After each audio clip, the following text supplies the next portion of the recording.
ہم نے رب کے حکموں کو توڑا، ہم نے پرواہ نہیں کی۔ ہم سمجھے دنیا میں آئے ہیں تو ہماری دنیا ہے، آوارہ ہوں، خواہشات نفس کے مطابق زندگی گزاریں، آنکھیں بے حیائی میں لگی رہیں، سوچیں آوارگی میں لگی رہیں، کان نغمے سنتے رہے، زبان جھوٹ بکتی رہی، ظلم و جبر کا بازار گرم رکھا، عصمتیں عزتیں پامال کرتا رہا، لوگوں کا مال لوٹتا رہا، حق غصب کرتا رہا، کلیجے اور دل چیرتا رہا، لوگوں کو زخمی کرتا رہا، لوگوں کے جذبات سے کھیلتا رہا، پرواہ نہیں کی کہ یہ دنیا ہے، امتحان گاہ ہے، چند دنوں کے لیے آئے ہیں، اللہ کے حضور پیش ہونا ہے، عملوں کا حساب ہونا ہے۔ اب جب وہ دیکھیں گے کہ ہمارے ساتھ کیا ہونے والا ہے تو ان کے چہرے پہلے بگڑ جائیں گے۔ کیوں؟ وہ گمان کریں گے کہ ان کی ریڑھ کی ہڈی توڑ دی جائے گی، ایسے عذاب آئیں گے جس طرح کسی کی ریڑھ کی ہڈی ٹوٹ جائے تو اس کا چہرہ شگفتہ گلاب تو نہیں ہوتا، اس کا چہرہ جو ہے وہ تو کس قدر مرجھایا ہوا ہوتا ہے۔ تو اللہ ارشاد فرماتا ہے اس طرح ان کے چہرے ہوں گے۔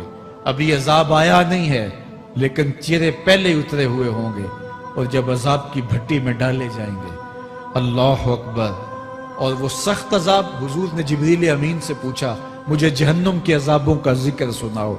عرض کی حضور سب سے ہلکے عذاب کی کہانی سناتا ہوں، اور وہ یہ کہ جہنمی کے پاؤں میں آگ کا جوتا رکھا جائے گا، باقی پورا بدن اس کا سلامت ہوگا۔ یہ سب سے ہلکے عذاب کی کیفیت ہے۔ اب پاؤں میں آگ کا جوتا ہوگا، حدت، گرمی، شدت اتنی ہوگی کہ دماغ پگھل کے ناک اور کانوں کے راستے سے باہر آ جائے گا۔ پاؤں میں رکھے ہوئے جوتے کی گرمی دماغ کو ایسے چڑھے گی کہ وہ پگھل جائے گا اور ناک اور کانوں کے راستے سے باہر آ جائے گا۔ تو اللہ کے عذاب کے خوف سے چہرے بگڑ جائیں گے، حالت سلامت نہیں رہے گی۔ یہ بات ذہن میں رکھیں کہ اللہ جس کو جہنم میں ڈالے گا اس کو اس صورت میں نہیں ڈالے گا، یہ محمدی صورت ہے، یہ شکل اس کی چھین لی جائے گی اور اس کی شکل بڑی کر دی جائے گی۔ اس کا ایک ایک دانت احد پہاڑ جتنا ہوگا۔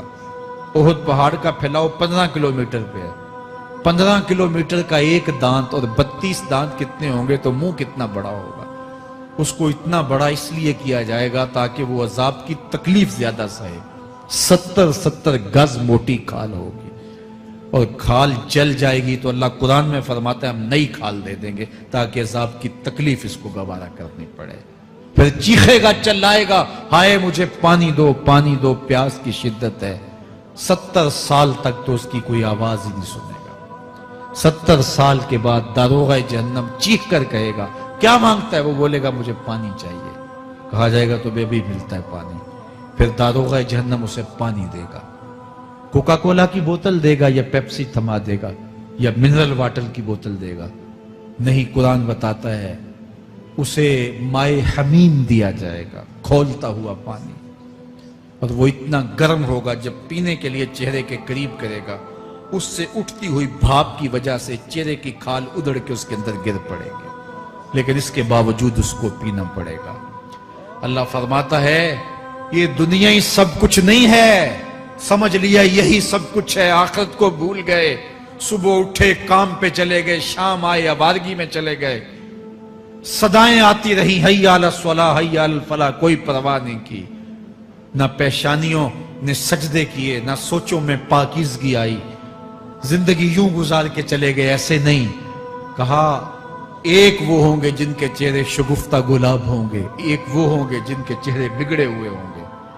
اللہ اکبر، کلا اذا بلغت التراقی، یہ تو قیامت کا منظر ہے نا، قیامت سے قبل بھی ایک منظر ہے، اللہ اس منظر کو بھی بیان کر رہا ہے۔ کلا اذا بلغت التراقی، ہاں ہاں جب جان گلے کو پہنچ جائے گی، اے انسان تیرے اوپر وہ گھڑی بھی آنے والی ہے، وہ وقت بھی آنے والا ہے جب سانس اس ہنسلی میں اٹک جائے گا، جب سینے سے بھی سانس اوپر چلی گئی، اب ڈاکٹر بھی لا علاج قرار دے رہے ہیں کہ اب علاج نہیں رہا ہے، جان بس اب نکلنا چاہ رہی ہے، اور کہا جائے گا کوئی جھاڑ پھونک والا بلاؤ، اب ڈاکٹروں نے تو جواب دے دیا، اب سانس اٹک گئی گلے میں، چند لمحوں کی مہمان ہے، اب ڈاکٹروں نے کہا اب ہماری جانب سے لا علاج ہو گیا، اب لے جاؤ اس کو گھر یا وینٹیلیٹر پہ ڈال دیتے ہیں اس کو، بس اب ہماری جانب سے کوئی اس کا علاج نہیں ہے۔ اب گھر والے روتے ہیں، کہتے ہیں کوئی جھاڑ پھونک والا لاؤ، کوئی دم والا لاؤ، شاید وہ کوئی دم کرے تو اس کی جان میں جان آ جائے۔ ڈاکٹروں نے تو لا علاج قرار دے دیا۔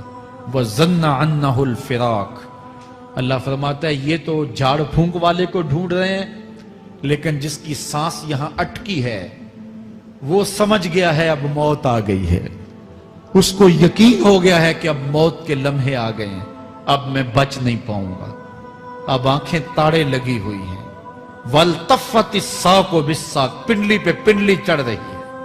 جب موت آ جاتی ہے تو پھر پنڈلی سے پنڈلی لپٹ جاتی ہے، اس کو پھر جدا کرتے ہیں اور جدا کر کے دونوں انگوٹھے باندھ دیتے ہیں تاکہ پنڈلی کے اوپر پنڈلی نہ چڑھے۔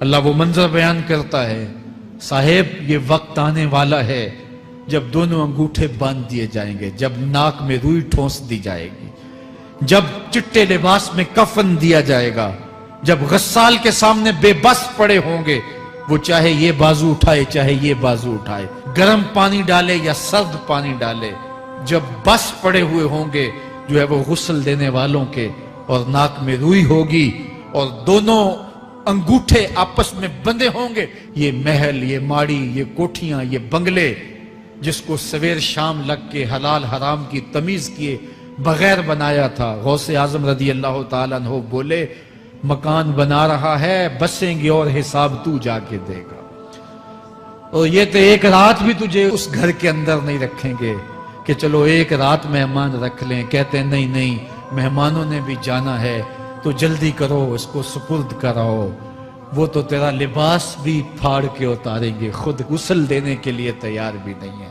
تجھ سے خوف آنے لگا ہے، جاندی واری ڈرونا بنے ہوتے ہاتھ نہ لاندے ڈر دے، جنہ لئی تو پاپ کمائے اج کتھے نہیں تیرے کر دے۔ آج تو وہ تیرے ساتھ تجھے غسل دینے کے لیے آمادہ نہیں ہے۔ وَالْتَفَّتِ السَّاقُ بِالسَّاقِ، جب پنڈلی پہ پنڈلی چڑھنے لگ جائے گی، إِلَىٰ رَبِّكَ يَوْمَئِذٍ الْمَسَاقُ، اس دن تیرے رب کی طرف ہی لوٹ کے جانا ہے۔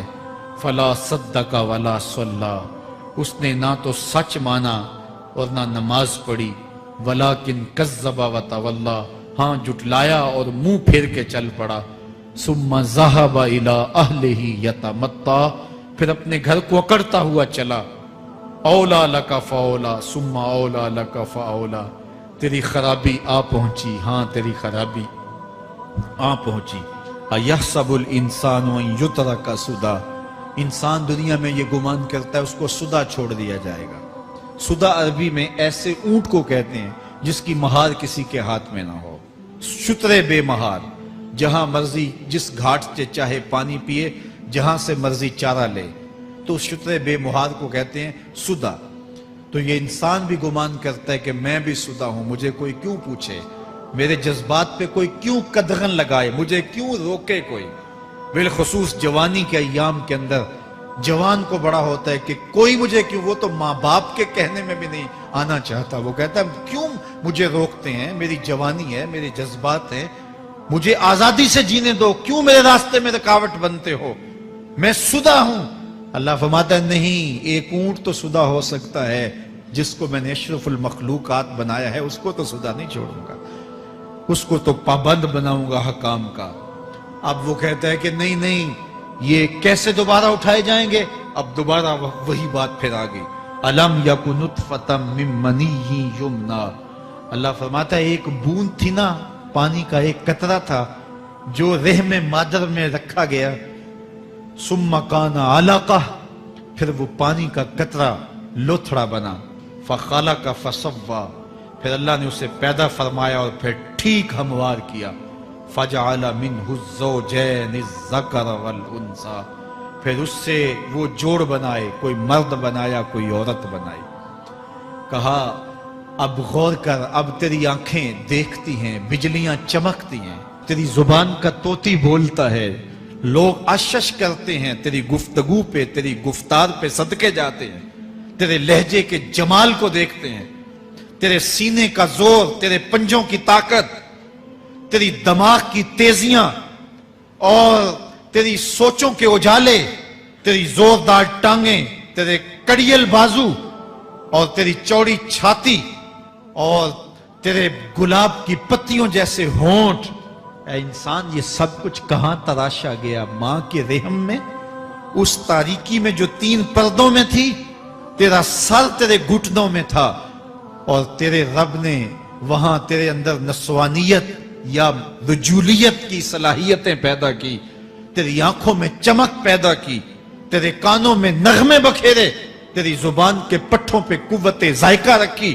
تجھے بولنے کی صلاحیت دی، تیرے پنجوں میں زور رکھا۔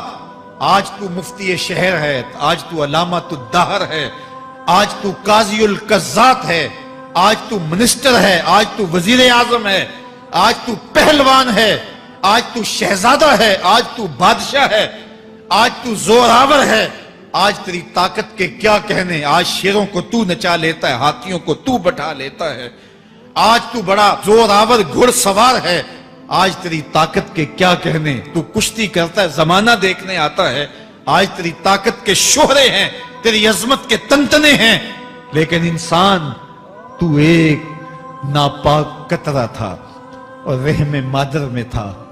تیرے اندر یہ رنگ کس نے بھرے؟ تیرے کانوں میں نغمے کس نے رکھے؟ تجھے دماغ کی قوتیں کس نے دی؟ زبان کو بولنا کس نے سکھایا؟ آنکھوں میں توانائیاں کس نے رکھی؟ تیری زبان کا طوطی بولتا ہے، یہ سلیقے کس نے دیے؟ پھر اللہ فرمایا، کتنا زوردار بیان ہے، الیس ذالک بقادر علی ان یحیی الموتى، جو ماں کے پیٹ میں ایک نطفے کو ایک خوبصورت انسان بنا سکتا ہے، ہڈیوں کو جوڑ کے دوبارہ انسان نہیں بنا سکتا؟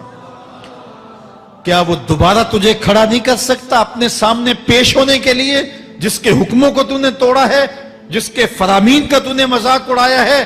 کیا وہ اتنا ہی بے بس ہے کہ اپنے حضور تجھے جو ہے وہ کھڑا ہی نہیں کر سکتا ہے؟ جس رب نے تجھے ماں کے شکم میں شکل دی، حضرت شیخ فرید الدین عطار بولتے ہیں، سانے کزتی سلاتی می شود، ایسا کاریگر ہے مٹی سے بادشاہ بنا ڈالتا ہے۔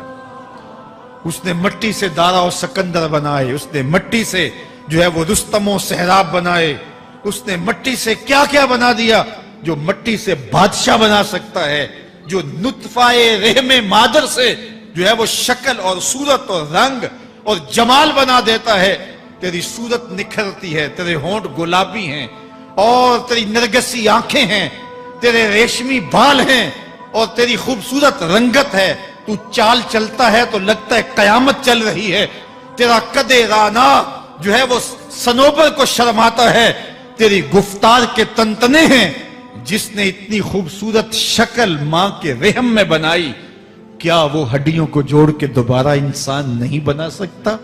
وہ دوبارہ انسان بنائے گا اور پھر تجھے اپنے حضور کھڑا کرے گا۔ اور ایک حدیث میں آتا ہے، اللہ بندے کو اپنے حضور کھڑا کرنے کے بعد اپنے سامنے سے ہٹنے نہیں دے گا جب تک 5 سوال نہیں پوچھ لے گا۔ ان عمرہ ہی فیما افنا ہو، اس کی عمر کے بارے میں پوچھے گا، کہاں ضائع کی؟ میں نے تجھے زندگی دی، 60 سال 70 سال 40 سال 50 سال، اس زندگی کو کہاں گزار کے آیا ہے؟ ان شبابہ ہی فیما ابلا ہو، اس کی جوانی کے بارے میں پوچھا جائے گا، جوانی کہاں گزار کے آیا ہے؟ مجنوں تو نہیں بنا رہا، خواہشات کا اسیر تو نہیں ہو گیا، دیوانوں کی طرح زندگی تو نہیں گزار کے آ گیا؟ تیری جوانی کسی چوک میں تو نہیں گزری، تیری جوانی آوارگی میں تو نہیں گزری، ساری رات سوشل میڈیا کے اوپر گندگی اور غلاظتیں تو نہیں دیکھتا رہا؟ تیری زندگی گزری کہاں ہے؟ تیری جوانی گزری کہاں ہے؟ اگر کوئی جواب نہ ہوا تو پھر کیا جواب دے گا؟ اور وہ کتنا خوش نصیب ہوگا جو کہے گا، مالک میری جوانی سجدوں میں گزری، میری جوانی قیام میں گزری، میری جوانی رکوع میں گزری۔ میرے حضور فرماتے ہیں، سبعۃ یظلھم اللہ فی ظلہ یوم لا ظل الا ظلہ، 7 اشخاص ایسے ہیں قیامت کے دن جب کوئی سایہ نہیں ہوگا، اللہ ان 7 کو اپنے عرش کا سایہ دے گا۔ ان میں سے دوسرا شخص میرے حضور نے بیان فرمایا، وَشَابٌ نَشَأَ فِي عِبَادَةِ اللَّهِ، وہ جوان جس کی جوانی اللہ کی عبادت میں گزرے۔ جوانوں، اپنی زندگی کو مالک کی دہلیز پہ لے آؤ۔ جوانی وہی ہے جو مالک کی چوکھٹ پہ گزرے۔ اپنے دل کا تعلق جوڑو، عشق کرنا ہے تو پھر آمنہ کے لال سے کرو، محبت کا رشتہ ان سے جوڑو، تعلق کا ربط ان سے قائم کرو، جوانی کو دین کی راہ پہ ڈالو۔ اللہ اکبر۔ سنو میرے حضور کا فرمان، انا حبیب اللہ، میں اللہ کا حبیب ہوں۔ پھر فرمایا الشاب التائب حبیب اللہ، جو جوانی میں توبہ کرے وہ بھی اللہ کا حبیب ہے۔ آؤ اللہ کے حبیب بن جاؤ، اللہ کے حبیب بن جاؤ، اللہ کے حبیب بن جاؤ، اللہ کے محبوب بن جاؤ۔ لیلۃ القدر کی گھڑیاں ہیں، رات کا پچھلا پہر ہے، اللہ کے حضور یہ عہد کر کے اٹھو، مالک جو زندگی گزر گئی، آئندہ جوانی کا ایک ایک لمحہ تیرے لیے گزرے گا۔ جیوں گا تو تیرے لیے، مروں گا تو تیرے لیے۔ میری ایک ایک سانس تیرے نام وقف ہوئی، میری زندگی کی ایک ایک ساتھ تیرے نام وقف ہوئی۔ میں اپنا سب کچھ تیرے لیے پیش کرتا ہوں۔ میری زندگی کا مالک بھی تو ہے، میری موت و حیات کا خالق اور مالک بھی تو ہے۔ یہ زندگی تو نے دی، تیری امانت ہے، تیرے حضور ہی پیش کرتا ہوں۔ اور لیلۃ القدر کی گھڑیوں میں اس عزم کے ساتھ گھروں کو لوٹو کہ اللہ میری زندگی کا ایک ایک لمحہ تیرے نام ہوا، آنے والے موسم تیرے نام ہوئے، میری جوانی تیرے نام ہوئی، میرے آنسو تیرے نام ہوئے، میری پیشانی تیرے نام ہوئی، میرے دل کی دھڑکن تیرے نام ہوئی، میری صلاحیتیں تیرے نام ہوئی۔ میری زبان بولے گی تو تیری تسبیح بولے گی، تیرے ذکر کے ترانے پڑے گی، میرے کان سنیں گے تو قرآن کے نغمے سنیں گے، میری آنکھیں دیکھیں گی تو مالک تیری قدرت کی نشانیاں دیکھیں گی، تیرے رسول کا روضہ دیکھیں گی، تیرا کعبہ دیکھیں گی۔ مالک میری زبان سچائی کے نور سے مالا مال ہوگی اور میں ساری زندگی تیرے نام کرتا ہوں۔ اور جب آپ اپنی ساری زندگی اللہ کے نام کر دیں گے تو پھر وہ پوری کائنات تمہارے نام کر دے گا۔ کی محمد سے وفا تو نے تو ہم تیرے ہیں، یہ جہاں چیز ہے کیا لوح و قلم تیرے ہیں۔ اللہ آپ سب کو اپنی پناہ میں، امان میں اور حفاظتوں کے ساتھ میں